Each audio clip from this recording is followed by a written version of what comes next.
Marcos, capítulo 5. Vamos ler a partir do versículo de número 1. Deus tem uma palavra para mim. Deus tem uma palavra para você. Deus tem uma palavra para todos nós que aqui estamos. Todos encontraram Marcos 5? Amém?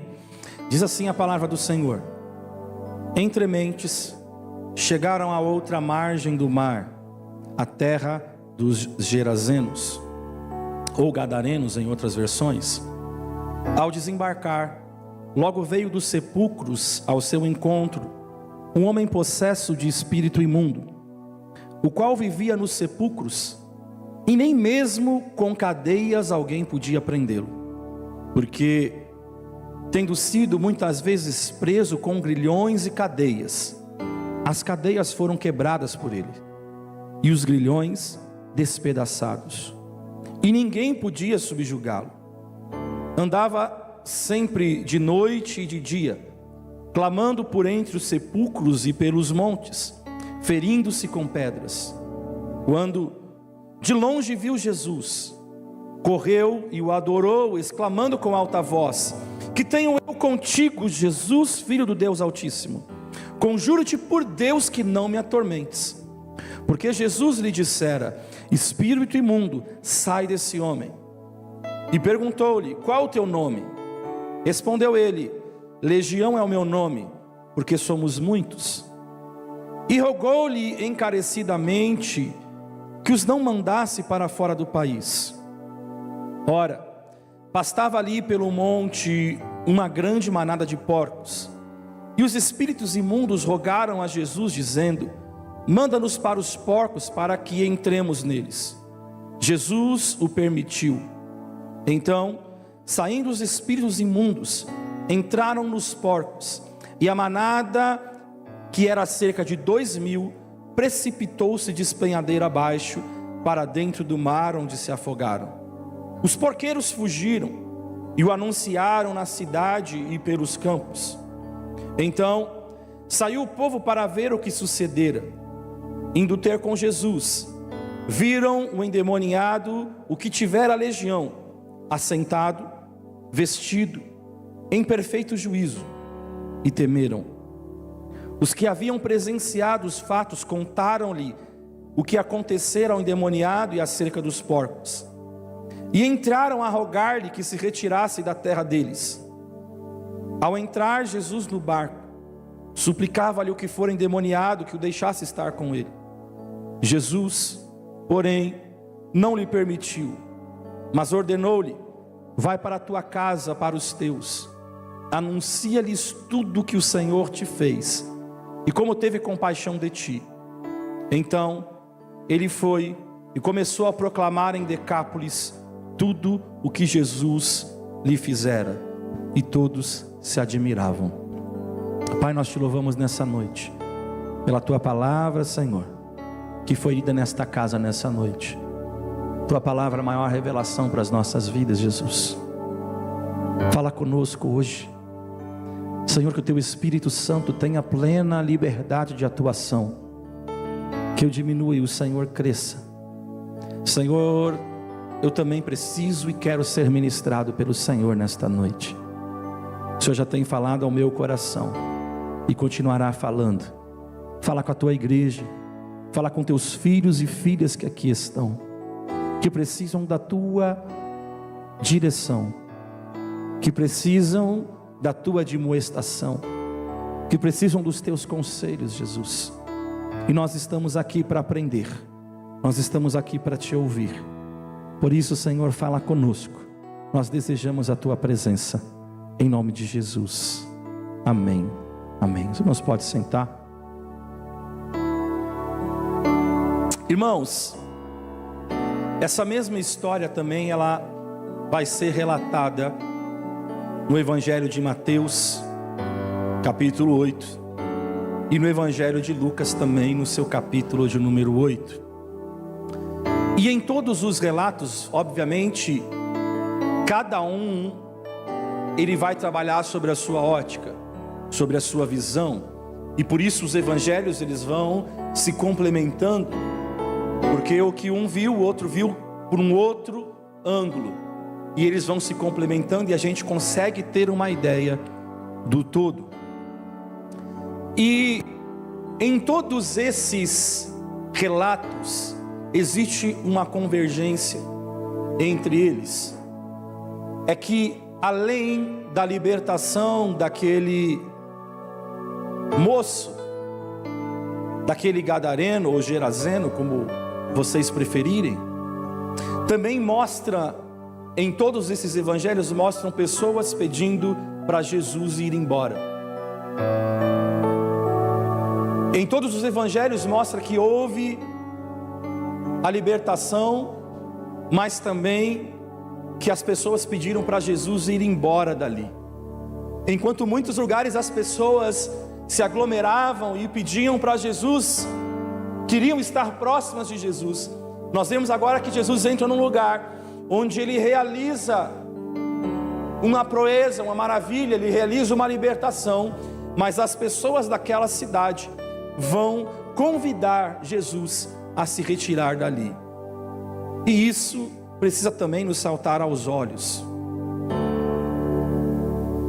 E quando isso nos salta aos olhos, nós inevitavelmente vamos chegar à seguinte pergunta: o que faz uma pessoa pedir para Jesus sair? Quando muitos querem que Jesus entre, mas agora nós estamos vendo algo extremamente oposto. Estão pedindo para Jesus sair. O que pode acontecer, irmãos, com uma pessoa para pedir que Jesus vá embora? Vá embora daqui, Jesus, eu não quero a sua presença. Nós não queremos você aqui. Por favor, vá embora. Todos conhecemos, se não quase todos que aqui estão, conhecemos a história desse gadareno. Todos sabemos um pouquinho, ao menos, a história desse rapaz. A Bíblia nos conta que ele era assolado por demônios e de uma forma tão agressiva, que ele já não morava na sua casa, ele morava no cemitério. Imagine a força desse demônio que operava dentro daquele jovem, porque tentaram prendê-lo, mas ele quebrava as prisões. Tentaram talvez colocá-lo em correntes, mas ele quebrava as correntes. Então ninguém podia pará-lo, ninguém podia. Imagine o terror, talvez, que as pessoas daquele vilarejo, daquela cidade não enfrentavam quando passavam por aquela região. Então esse jovem está terrivelmente possuído, de forma que ele já não mora na sua casa, ele está ele vive ali no cemitério, e ele é possesso não apenas por um demônio, mas a Bíblia nos diz que por uma legião de demônios. Você consegue imaginar por um instante a história desse rapaz? Você consegue por um instante imaginar a história dele? Talvez aquele rapaz ele seja a tristeza da sua família. Talvez aquele rapaz ele seja a vergonha da sua casa, que talvez não pode falar nele, porque ele não é motivo de orgulho. E se tem uma coisa que os pais gostam, todo pai gosta, é de falar dos filhos. Todo pai gosta de falar do filho, como meu filho é uma bênção, como meu filho é isso e aquilo. Ele tem prazer de falar, ele tem prazer de ver as conquistas dos seus filhos. Todo pai tem isso, tem dentro de si esse sentimento. Mas imagina para essa família, eles não têm prazer de falar do filho, porque ele é sinônimo de destruição, ele é sinônimo de problema. Ele vivia nu. E como a gente sabe disso, no versículo 15, depois de liberto, vai dizer o quê? Que agora ele estava vestido. Então nós podemos concluir que ele vivia nu ali. Ele estava nu naquele cemitério. Ele não tinha higiene alguma. Ele machucava a si mesmo e machucava as pessoas que chegassem perto. Esse rapaz está ali, ele já não convive mais com a família. Já existe um bom tempo. Ele já não tem a família perto, ele já não tem amigos à sua volta. Os reis tentaram ajudá-lo, mas ele é alguém que está completamente, a sua vida é completamente dominada por Satanás. A família tentou de todas as formas resolver, com certeza. Qual pai, qual mãe que não vai tentar ajudar o filho? Então eles devem ter tentado resolver. Pediram para os amigos ajudarem. Como eu disse, talvez os médicos, talvez tentaram com remédios, usaram a medicina para tentar resolver o problema daquele jovem. Tentaram na religião da época, mas eles não conseguiram nada. Então, quando todos os recursos dizem que não tem mais jeito, aquele jovem, agora ele é um caso perdido. Ele não tem solução. Então pensa para a família, não consegue olhar uma solução para o seu filho, então ele vai viver lá jogado. Se é que tem um filho, se é que pode chamar de filho. Ele não tem mais jeito, não tem mais solução. Até que Jesus chega na história. Até que Jesus, ele chega naquela região. E Jesus vai até onde ele está. E a gente sabe o que vai acontecer. Jesus vai libertar aquele rapaz. E ele vai terminar como a própria Bíblia diz: vestido em perfeito juízo, assentado aos pés de Jesus. Como Maria, que quando Jesus entrou na sua casa, ela se assentou aos pés de Jesus para ouvir ao mestre falar. Agora a pergunta, meus irmãos, é: quanto custa isso? Quanto custa para aquela família? Quanto custa para uma mãe poder abraçar o seu filho novamente? Porque com certeza a mãe não abraçava mais aquele filho, não tinha como chegar perto dele. Então quanto custa para uma mãe poder abraçar o seu filho de novo? Está chegando o dia das mães. Então quanto é importante para a mãe poder dar um abraço no seu filho? Quanto custa para aquele rapaz agora ele estar limpo, estar em casa, estar sentado à mesa novamente? Quanto aquela família estaria disposta, irmãos, a pagar para ter aquele filho de volta ao convívio? Você que é pai, você que é mãe, imagina a situação por um instante. Quanto custaria isso para você?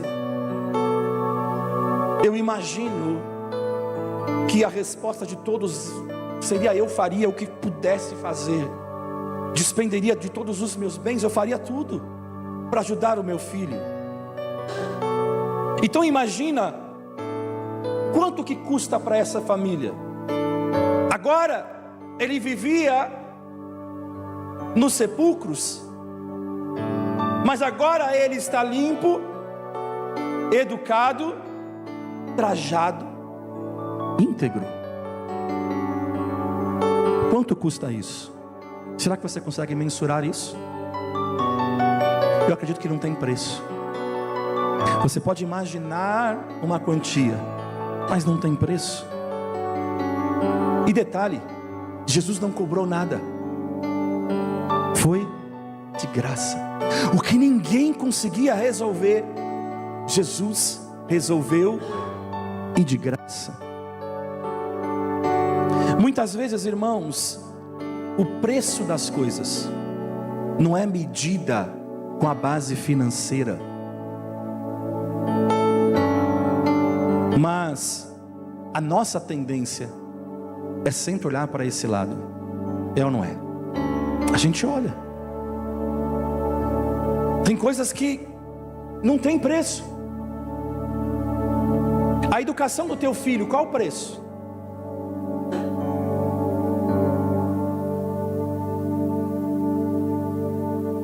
Então, tem coisas que não dá para a gente colocar e precificar.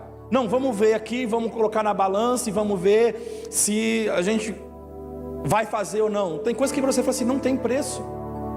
Eu não posso abrir mão disso, isso aqui não tem, eu preciso. Mas a nossa tendência, como eu disse, a gente sempre vai olhar para essa questão. Nós sempre somos tentados a olhar apenas para o lado financeiro da situação. A gente não consegue olhar as coisas como um investimento, a gente apenas olha o lado financeiro. Somos muito bons em fazer contas. Até aquele que talvez não sabe ler, ele é bom em fazer conta. Mexe com o teu dinheiro se você não vai saber fazer conta. Se você não vai ver, você vai falar assim, não, peraí, tem uma coisa errada.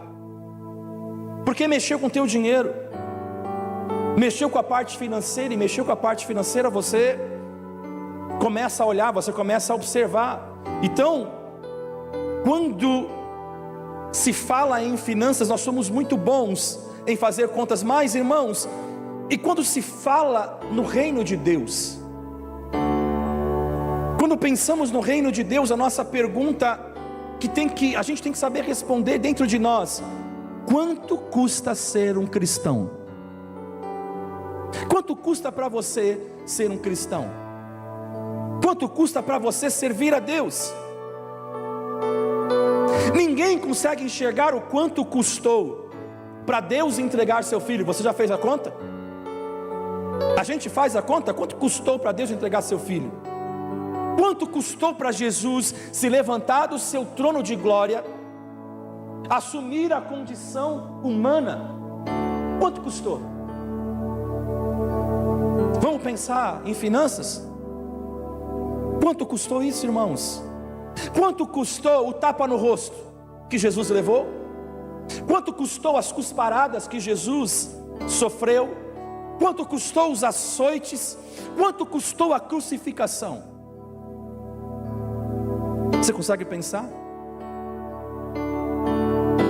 Mesmo, irmãos, sabendo que tudo isso foi por nossa causa, foi por minha causa, foi por sua causa, ainda a gente tem a tendência de enxergar os custos e pensar: tá pastor, mas servir a Deus,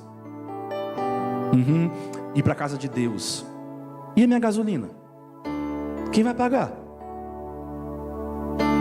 E o meu descanso? E o meu prazer? O meu lazer? Porque eu trabalho, e eu vou estar na igreja? Não, e o meu dinheiro?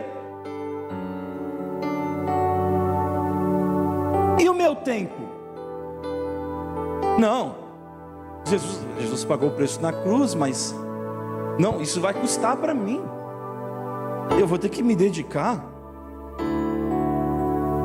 Será que você está fazendo as contas do custo da chegada de Jesus na sua vida? Será que você está fazendo levantamento de custos da chegada de Jesus em seu território? Espera aí, Jesus chegou, deixa eu analisar se vale a pena. Deixa eu analisar se vale a pena mesmo servir a esse Deus. Qual o custo de servir a Deus no ministério?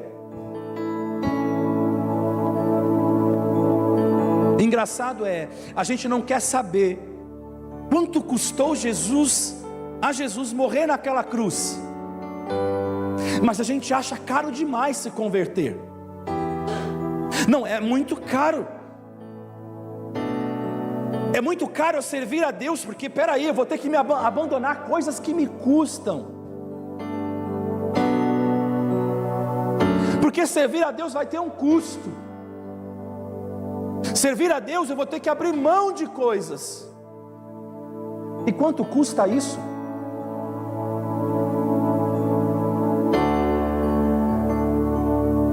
Quanto me custa isso?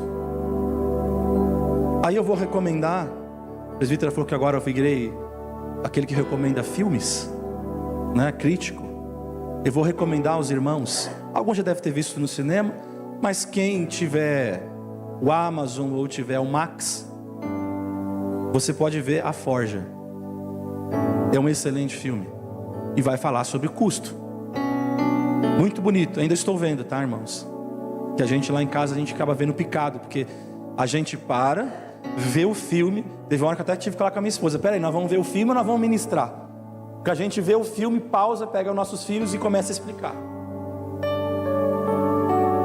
Mas ele é muito bom, vou recomendar. Tem um para quem tem Netflix também, que eu vou lembrar o nome depois, que é uma história muito linda também, cristã, história real, né?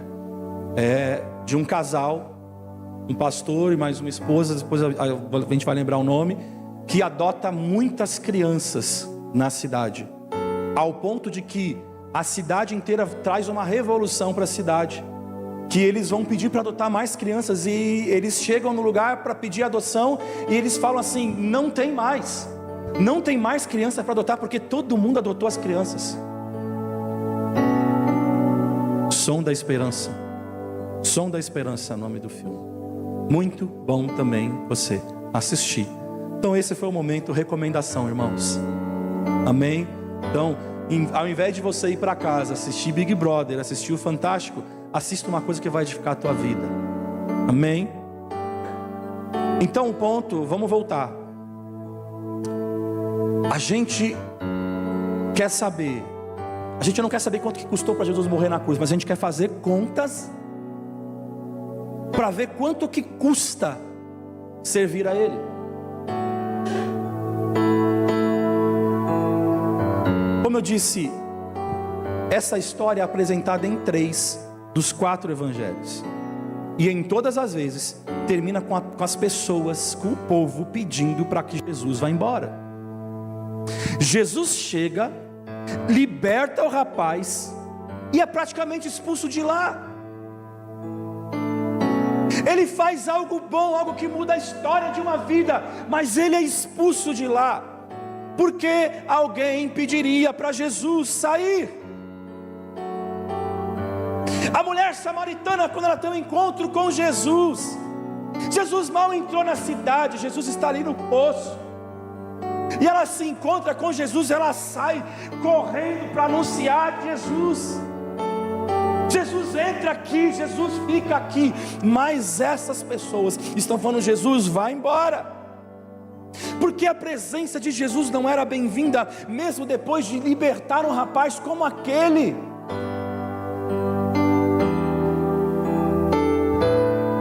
Que talvez todo mundo tinha medo dele. O que seria necessário, irmãos, para uma pessoa pedir para Jesus sair da sua vida, Jesus sair do seu território?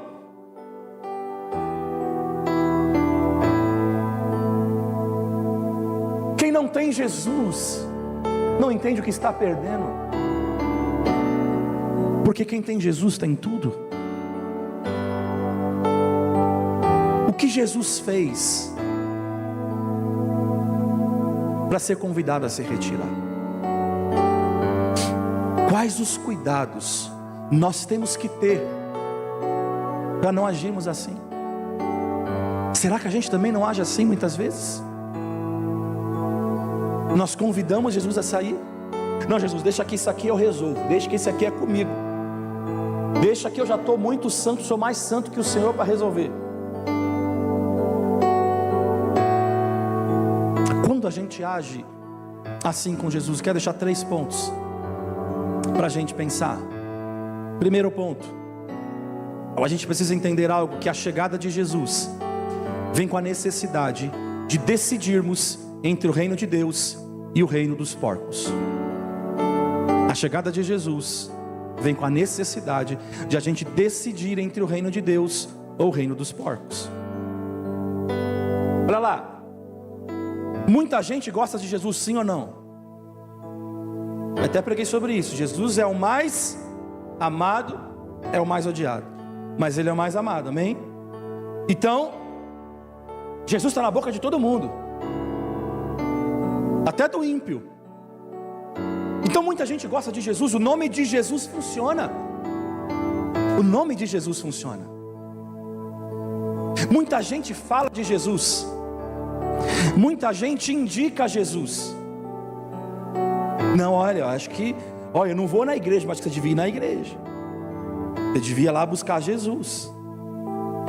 Então muita gente indica Jesus, fala até de Jesus, mas não estão prontos a ceder, a perder nada por causa de Jesus.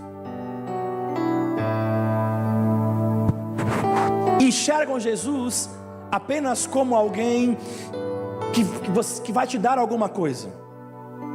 Enxergam Jesus apenas alguém para se ganhar algo. Então eu vou para Jesus para ganhar algo dele. Eu vou até Jesus para receber algo dele. Mas não estão prontos para repartir, não estão prontos a dar, não estão dispostos a dividir. Eu não quero perder nada, eu só quero ganhar. Se for para servir a Jesus, eu tenho que ganhar. Se eu não for ganhar, então eu não quero. E infelizmente o Jesus que é vendido por aí é um Jesus que é um aliado a mais. Jesus é tipo um guia, um amuleto,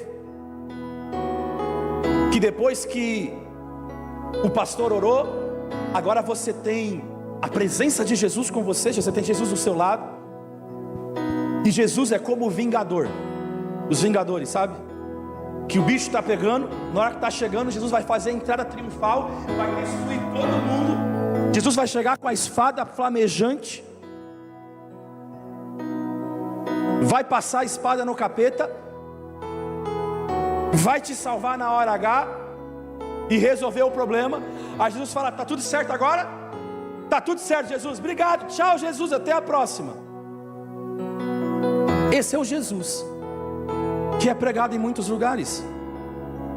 O assunto é sempre ganhar. É o gênio da lâmpada. Peça o que você quer e Ele vai te dar.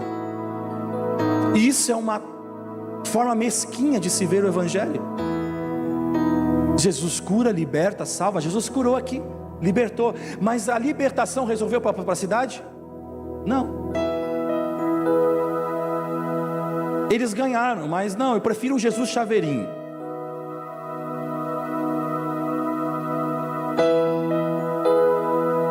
Que Ele me dá tudo. E o assunto em muitos lugares é sempre ganhar. Você vai viver todas as promessas, você vai viver milagres, você vai viver curas, você vai viver isso, viver aquilo. E mais uma vez, Jesus faz tudo isso. Mas essa não é a base do Evangelho. Por isso as pessoas estão enganadas por aí. O que fizeram com os textos, você não vê nesses lugares. Ama o teu próximo, você não vê pregar isso. Você não vê, se pedirem para você para andar 1 milha, você anda 2, caminha 2. Se alguém pedir para ferir você numa face, dá outra. Você não vai ouvir isso. Você vai ouvir: afasta, afasta. Quando Jesus falou, era mais fácil Jesus tirar, né? Jesus falou o quê? Não peças que o tire do mundo. Então a gente vai passar pelas lutas, a gente vai passar pelas situações, mas qual que é o evangelho que se prega? Não, você não precisa passar por nada. Tira tudo da tua vida, segue em frente, e é isso aí. O que aconteceu com o exemplo do Pai Nosso? Se o Pai é nosso, então nós somos irmãos. Muito bem, a igreja está atenta. Glória a Deus. Então se o Pai é nosso, nós somos irmãos. Se o pão que eu peço é nosso, então eu tenho que repartir, porque o pão é nosso. A gente divide, a gente está junto, mas a gente sempre pergunta: ah, mas eu vou repartir, mas por que eu vou ganhar com isso?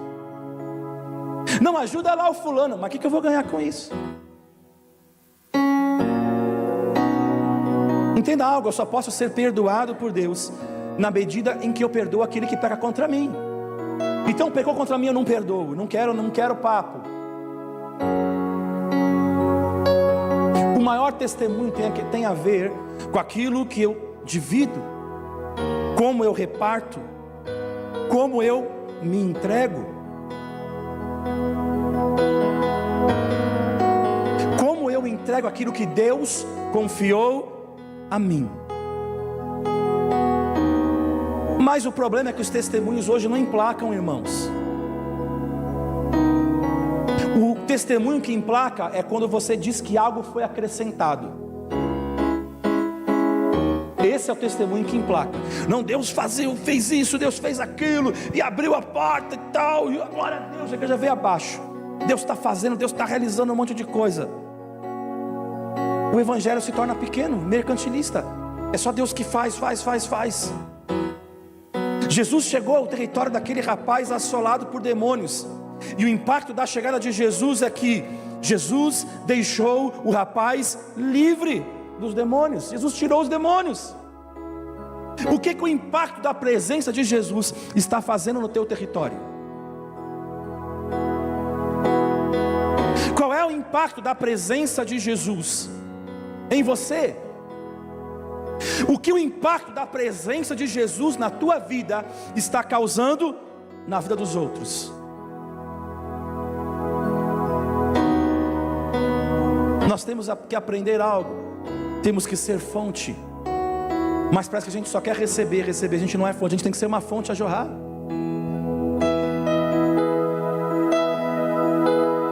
Então será que em nós existe marca de transformação? As pessoas conseguem ver Jesus em você?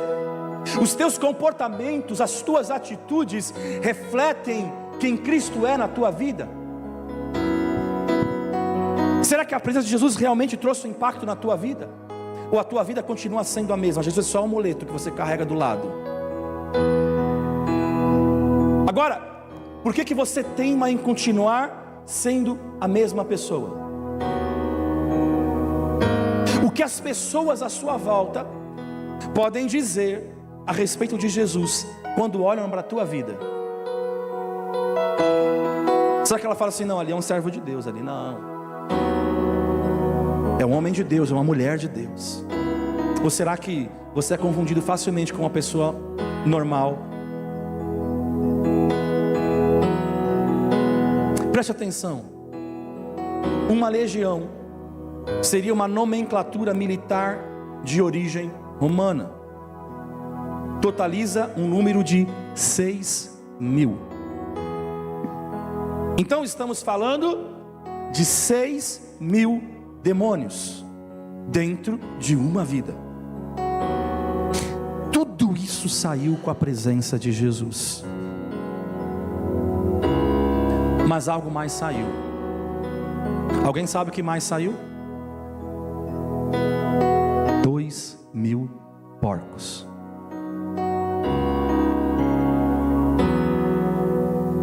O impacto da chegada de Jesus fez com que 6.000 demônios e 2.000 porcos fossem embora.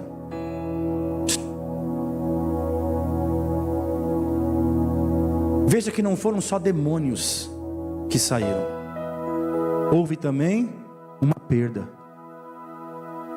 Houve um custo. Na verdade, 2.000 porcos foram perdidos com o impacto da presença de Jesus. Vamos ver os irmãos que gostam de porquinho. Quanto custa um porco? Alguém sabe aí? Chuta uma ideia aí. Um porco inteiro, irmãos. Não vai me falar do quilo do porco. 250 só um porco? Não, um porco. Um porcão. Vai alguém no Google aí, vê o preço aí do porco. Agora vocês estão liberados, vê aí, quanto custa um porco? Vamos ver se a Solange está certa ou está errada. Quanto custa um porco? Em média, irmãos, 1.500? Misericórdia, está caro o porco. 1.500, é isso aí? Olha aí, 1.390, 1.500 a presbítera procurou. Então, presbítera, faz a conta para mim aí. Faz a conta, vamos fazer a conta. Vamos fazer a matemática. 1.500, a não ser que tenha alguém bom de cabeça aí. Quem é bom de matemática? Vamos lá, 1.500 vezes 2.000, quanto dá? Rápido. 1.500 vezes 2.000. Ixi. Ajuda o pastor hoje. 1.500 vezes 2.000. Não é só dobrar não, pastor. 2.000 como você vai dobrar? Só se fosse 2. 1.500 vezes 2.000. Quanto? 3 milhões. 3 milhões uns quebrados. Redondo ou é uns quebrados? Tem uns quebrados aí. Redondo aí, 3 milhões. 3 milhões. Então agora a gente vai começar a entender com uma outra ótica. Olha o impacto da presença de Jesus. Quando a gente pensa no preço do porco, foram 2.000 porcos que se perderam. Então perder porco significa perder dinheiro. A saber, vamos passar nos dias de hoje, 3 milhões. Tamires fez a conta ali. Então os homens se manifestaram. Nós entendemos que a chegada de Jesus em nosso território significou a libertação desse rapaz. Nós entendemos isso, mas por outro lado, a gente perdeu o nosso lucro com a criação dos porcos. E se é para ser assim, então a gente prefere o lucro dos porcos do que Jesus. E pediram que Jesus deixasse o território e os deixasse em paz. Agora você começa a entender a dinâmica da coisa. Porque às vezes a gente só olha o porco, mas quando a gente está olhando aí 3 milhões. E aí, irmãos, Jesus, quanto custa? Jesus curou. Vamos trabalhar com uma hipótese. Jesus curou alguém, mas você perdeu 3 milhões. E aí, você vai querer Jesus ou não vai querer Jesus? A gente vive num mundo globalista, capitalista, que a gente tem que ganhar. E a gente ouve que a gente tem que ganhar. Mas o que está acontecendo? Estão perdendo. Aquele território, irmãos, era uma zona sem lei. Entenda isso. Eles não observavam as leis, as regras de Israel como nação. Embora fizessem parte, eles não observavam as regras. Eles sabiam que o porco era proibido. Ele era considerado um animal impuro. Mas ali se criavam porcos. Eles sabiam, mas era um recado claro ali, que eles não consideravam a lei. Nós não estamos preocupados em seguir a lei. Nós não estamos preocupados em seguir aquilo que Deus falou, o que a lei judaica dizia. Então quando Jesus chega, não acontece só a libertação de um gadareno, mas também acontece a perda dos porcos. E por tabela, o fim do lucro deles. A chegada de Jesus causa esse efeito também, irmãos. É possível que algumas coisas deixem de dar lucros. Algumas coisas deixem de trazer benefícios para a sua carne. Naquela época, a recompensa, os lucros obtidos através dos porcos, irmãos, não era considerado algo limpo diante das pessoas. Não, esse dinheiro é sujo. Esse dinheiro não é limpo, não. Então entenda algo, quando Jesus ele chega em nosso território, aquilo que é sujo, aquilo que é imundo, precisa ir embora também. Não é de qualquer jeito. O reino de Deus não é bagunçado. Quando ele chega, não é só a libertação que chega, mas é a santidade que deve ser estabelecida. Ele não convive com porcos, entenda isso. Ou os porcos saem e Jesus reina, ou de alguma forma você convida Jesus a se retirar da tua vida, porque você prefere conviver com os porcos da sua vida. É hora de pensar seriamente o que você tem valorizado de fato em sua vida, porque servir a Jesus tem um custo, e você precisa ouvir isso hoje. Eu posso pegar 2 irmãos aqui que eu conheço um pouco a história. Pergunta para o irmão Neilton, quanto que custou servir Jesus? Quantos amigos você tinha, Neilton? Muitos, né? Quantos tem hoje? Não tem mais, né? Você tem irmãos agora aqui, né? Vadinho, quanto que custou para você servir a Jesus de verdade? Amigos, certo? Custou emprego, não custou emprego? Quanto custa? Quanto custa? O problema é que a gente não quer abrir mão de nada. E eu não estou falando que Deus vai te cobrar, mas eu estou falando que existe um preço a ser pago pela santidade de Deus. Existe um preço a ser pago para ter um compromisso de verdade com Jesus. Então eu pergunto, o Senhor Jesus é bem-vindo de verdade dentro da tua vida? Porque você não pode achar que a tua vida vai continuar sendo a mesma. Você só repetiu as palavras aqui e está tudo certo. Segundo ponto, enquanto o território for nosso, nós não enxergaremos o que realmente importa. O que realmente importa nessa história, irmãos? A libertação do gadareno. Quanto custa isso? Não tem preço. E por que nem todos enxergam assim?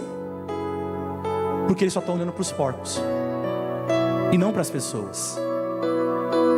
Os porcos, agora é sério, os porcos eram mais importantes do que as pessoas daquela cidade. Eles valorizavam mais os porcos do que as pessoas daquela cidade. Porque o demônio te trata assim, como um porco. Eu pregando para a presbítera, ela me compartilhou algo muito importante. Que os demônios pedem o quê? Para ir para os porcos. Qual o valor que tem a vida? Eu saio do corpo do humano e vou para o corpo de um porco e está tudo certo. Porque eu vou para trazer destruição.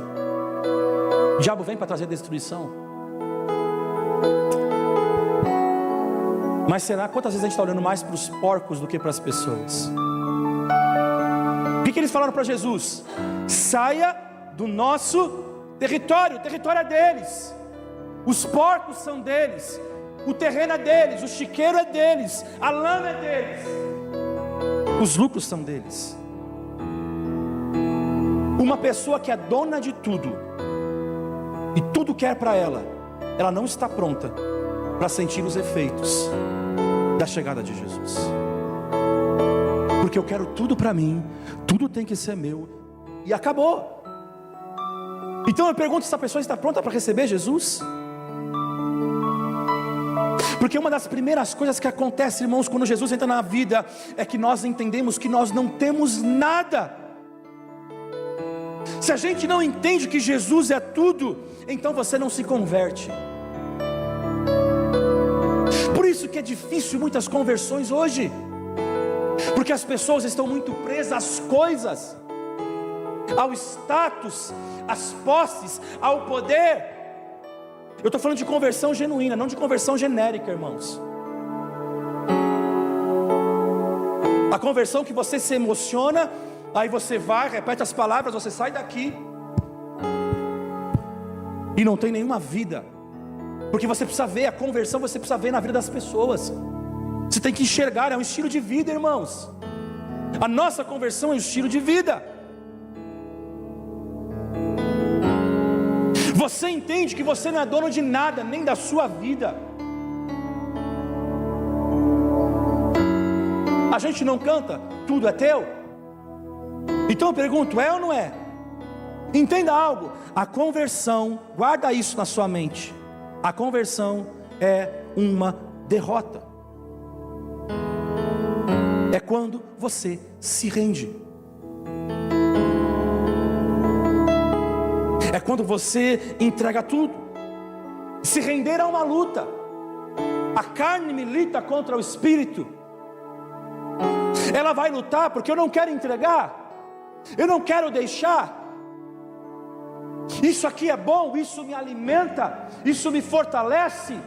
Eu não quero deixar, mas é uma luta. Então a conversão é quando você é derrotado, quando a tua carne é derrotada e você fala: eu perdi, eu me rendo.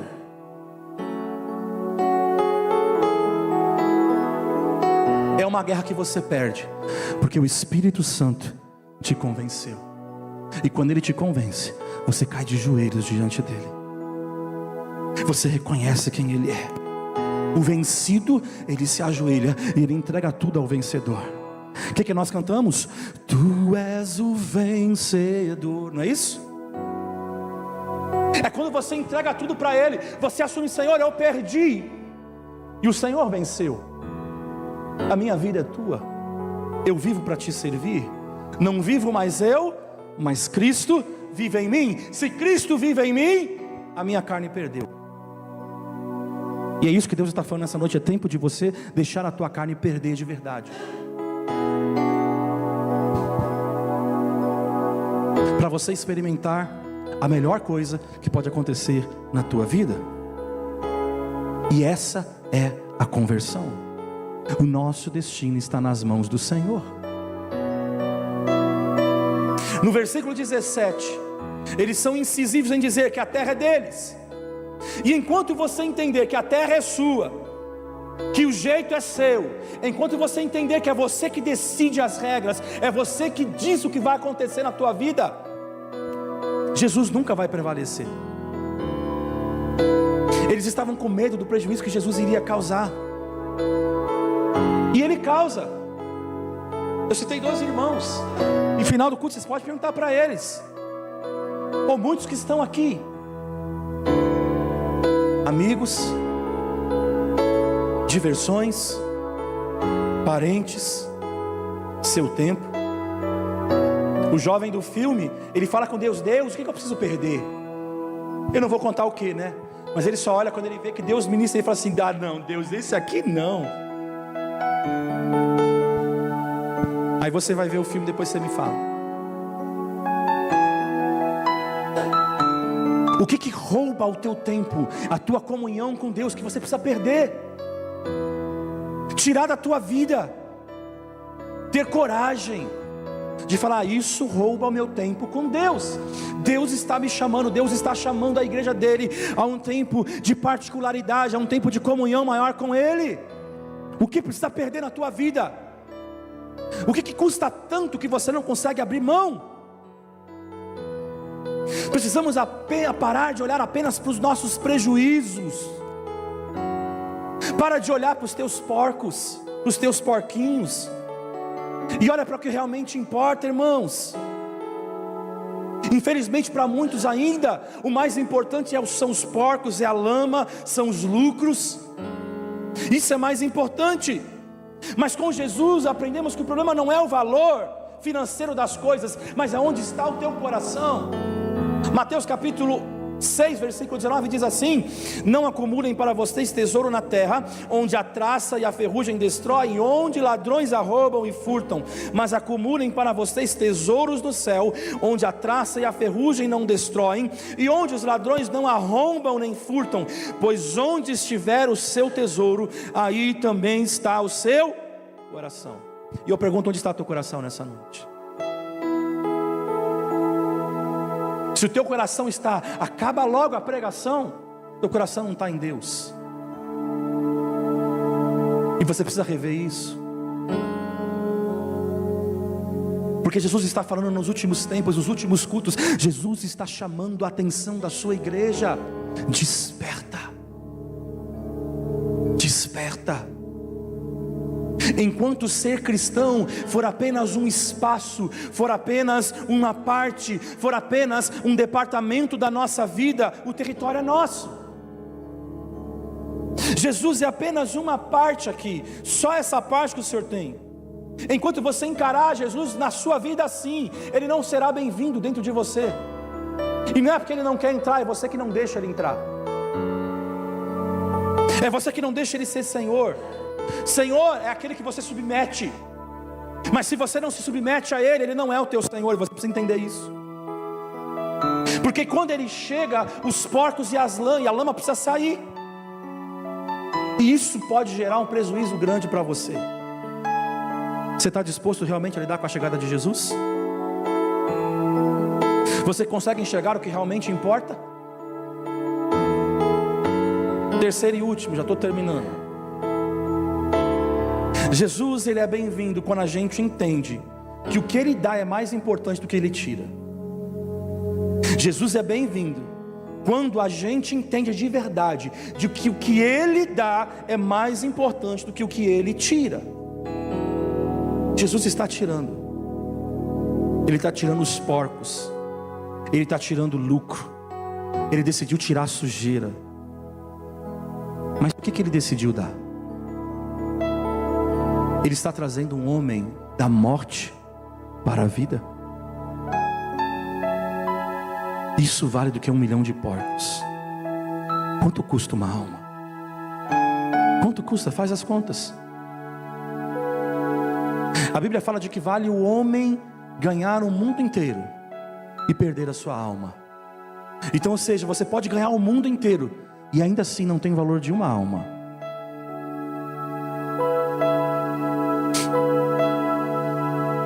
Qual o valor que tem uma alma?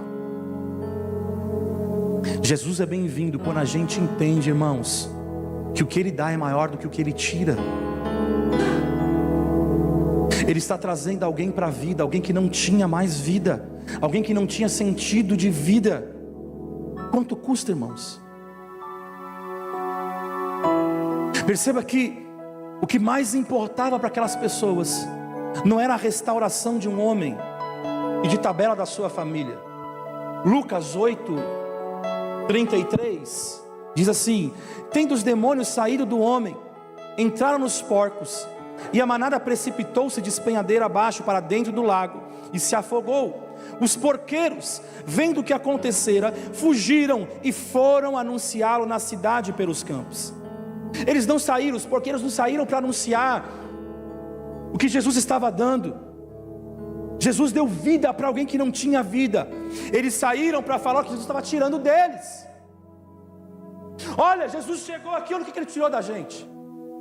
Eles não estão falando das boas novas, o que Jesus está fazendo.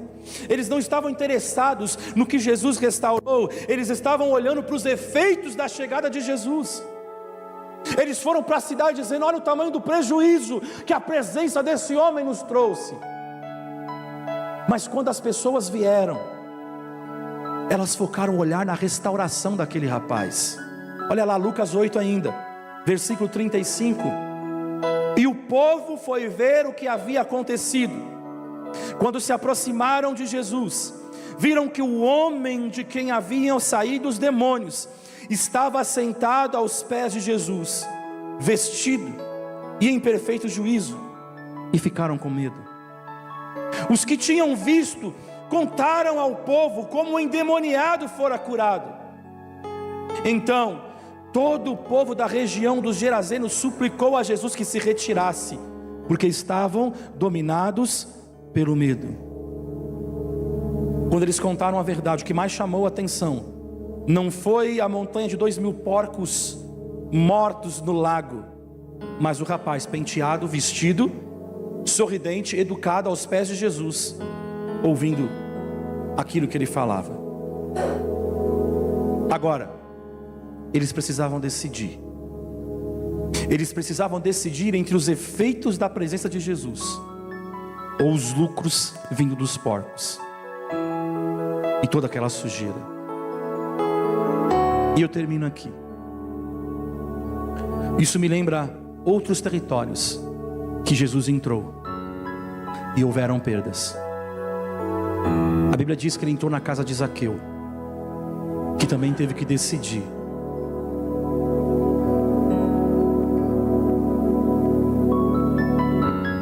Ele era rico, tinha muitas posses, mas ele decidiu por Jesus.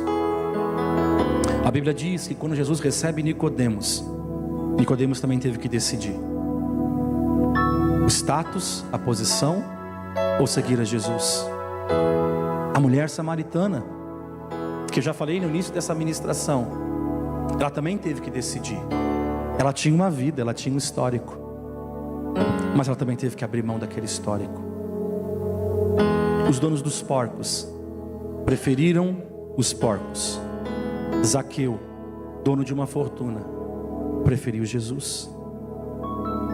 E nós, o que estamos preferindo? Vamos ficar de pé.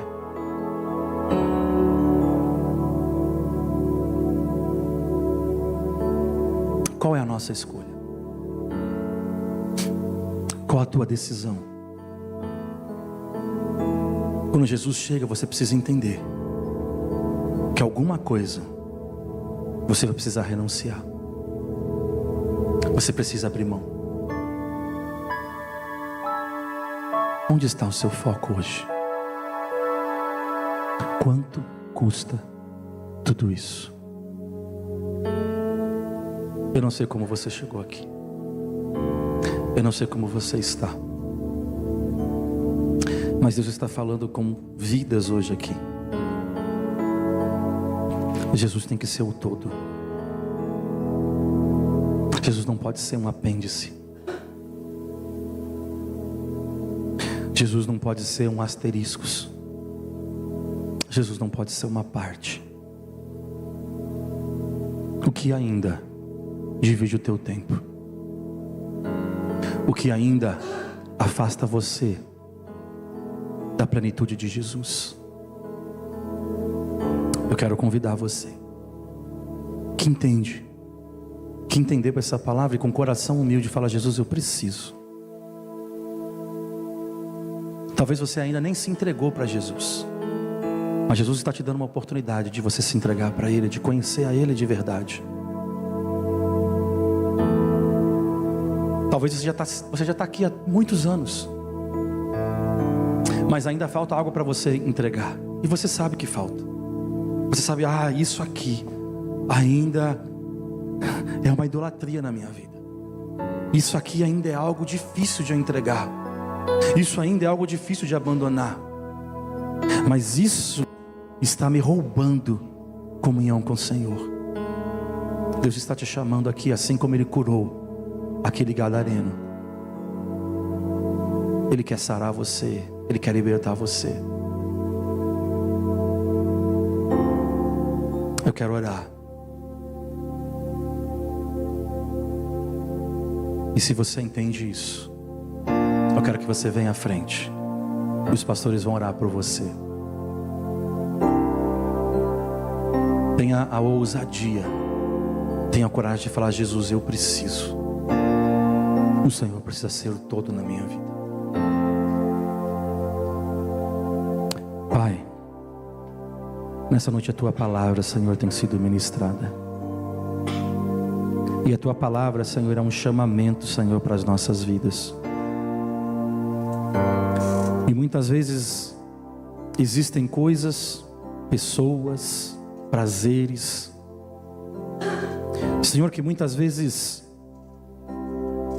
nos distanciam de Ti, nos afastam de Ti. Mas eu te peço, Jesus, eu tenho um irmão aqui à frente que tem coragem, Jesus, de dizer: Senhor, existe algo dentro de mim, algo que eu faço, eu não sei, mas que precisa, Senhor, ser tirado da minha vida. E eu te peço, entra agora, Jesus.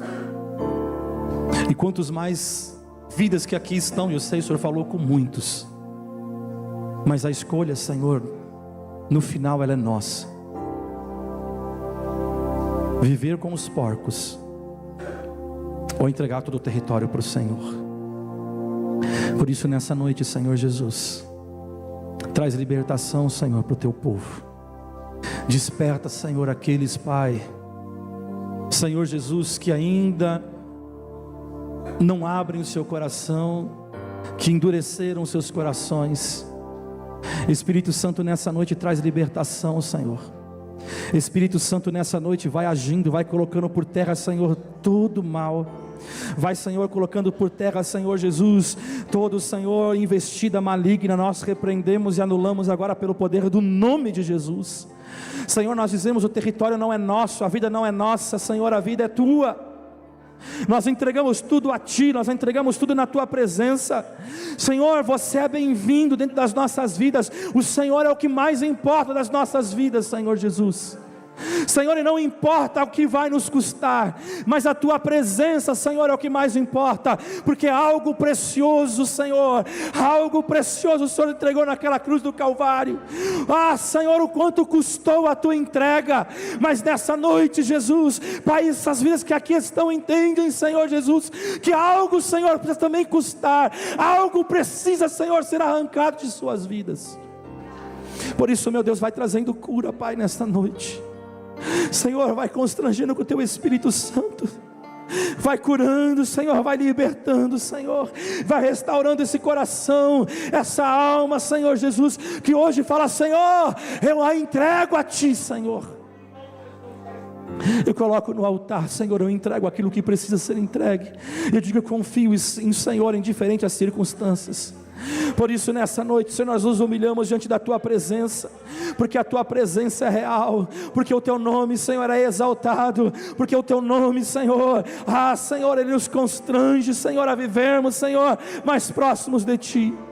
Por isso eu declaro, Senhor, a libertação, eu declaro, Senhor, a transformação dos Teus filhos. Enche com o Teu fogo, enche com a Tua presença, faz morada, entra no quarto, entra na cozinha, entra em cada parte, em cada cômodo, Senhor, em cada parte da nossa vida. Seja o Senhor o centro de todas as coisas, e que as nossas decisões estejam centradas em Ti. Por isso nessa noite, Espírito Santo, Pai, nós oramos, abençoamos a Tua igreja, abençoamos o Teu povo. Entra, Senhor, entra e faz milagre, entra, Senhor, e faz morada. É o que nós Te pedimos, e nós Te louvamos em nome do Pai, e do Filho, e do Espírito Santo de Deus. Aleluia.